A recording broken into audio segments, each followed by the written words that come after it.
Senator Capito, you're recognized for your questions. Thank you, panel. Yes, ma'am. Thank you. Thank you all for being here, and thank you for your testimony. It's my understanding, this is sort of a table-setting question here, that no one, not the EPA, not the state, not Norfolk Southern, has been making these cleanup decisions in a vacuum, that instead a unified command group of these entities and experts have all had input into these major decisions. So for everybody who's here, could I have a show of hands or whose organization is represented in this unified command group? Do you have a comment? We used to be, Used. up until like last week or so. Okay. EMA is involved, but it's a Colombian. Okay, thank you. And then is that a fair assessment that I made forward, that these decisions are not made individually, they're made by the unified command? Just, you can shake your heads, yes, if you don't, if you disagree, you can shake. All right, thank you. So I mentioned in my opening statement, I want to go right to the EPA, to Director Shore, and thank you for being on the ground early. I commended you in my opening statement in your organization. I understand that, you know, and this may be something we get into a little bit later. You got Region 5, Region 3, so you know, within 1,000, what was it, 1,000 feet of Pennsylvania.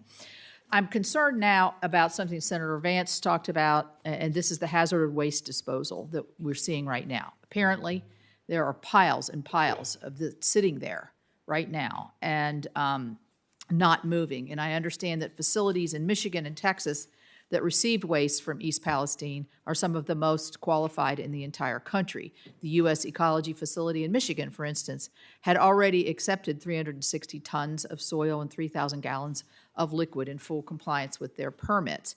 The EPA has stopped. They have failed to give us an answer on what legal authority you used to stop those trucks at the gates of the facility that had already been accepting large volumes of waste. You said in your statement that this is great news because it means the cleanup can continue at a rapid pace. If it's still sitting there, I would say that's a contrarian kind of, I mean, that's in opposition of what we're seeing. So all shipments of contaminated soils have been suspended on site to test for dioxins, something that should have possibly been done weeks ago. But there was an insistence, I think, that the dioxin concerns were not as severe as what now you're going back and testing. So let me be clear, this is just, it goes to this whole mixed messages of what's going on here. So help me understand why you have delaying this cleanup efforts, why the piles are still piling up, because you know, anytime you get there, it disturbs not just the chemicals, but it brings the odor, and then here comes the lack of trust right back down onto the community. And so could you help me with this? Is it true that most of the remaining contaminated soil is still sitting there in East Palestine, and when are you going to get it out of there, and where are you going to take it? Or I know you're not doing it, Norfolk Southern's doing it. Go ahead. Yeah. Senator Capito, thank you for that. First, I want to thank you for acknowledging the heroic efforts of all the emergency responders who were on the scene within hours, including EPA on-scene coordinators from both Region 3 and Region 5. And I have them at the front of mine every day, and thanks for acknowledging their efforts. Let me report that waste is moving off-site, even as recently as yesterday and today. Where is it going? Where is it going from the site? To a number of facilities that are EPA approved, that have the capacity to receive the waste, that have contracts with Norfolk Southern, and that have gone through our due diligence and a compliance review, which is necessary once federal EPA issued the order and assumed authority for the cleanup work from Ohio EPA. And we did pause to conduct that necessary due diligence and compliance review, because then all the facilities fell under the CERCLA regulations. Norfolk Southern engages facilities wherever they may be to accept solid and liquid waste.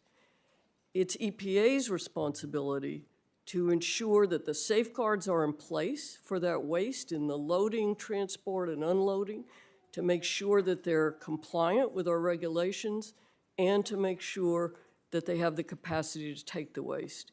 I can share some good news with you that the results from the dioxin testing that Indiana requested came in yesterday, and they're very low levels. So we expect waste to be moving perhaps as soon as today to other facilities. No option is off the table. Okay, so I'd like to see a list of the facilities, and I'd also like to ask, just quickly, if I can have just another minute, why did you wait a month before you started to order the dioxin testing when the community was asking for this? Was that a decision that you made early on that it wasn't critical, or how was this decision made? Senator Capito, our air monitoring was searching for primary indicators, such as phosgene and hydrogen chloride, immediately during and after the burn. We detected very low levels, which very quickly went even down to non-detect. Without those primary indicators, it was a very low probability that dioxins would have been created. They are secondary byproducts of the burning of vinyl chloride. But we were listening to the community, and they expressed significant concerns about dioxins. Norfolk Southern has submitted a soil sampling plan. It's undergone review by the Unified Command, and our folks will be out sampling soils for dioxins. There's a meeting with agriculture representatives this afternoon. Yeah, well, thank you. I mean, the air issue is obviously 30 days late, is a little bit well past the time when the intensity might have been felt more. But thank you for your answers. Thank you.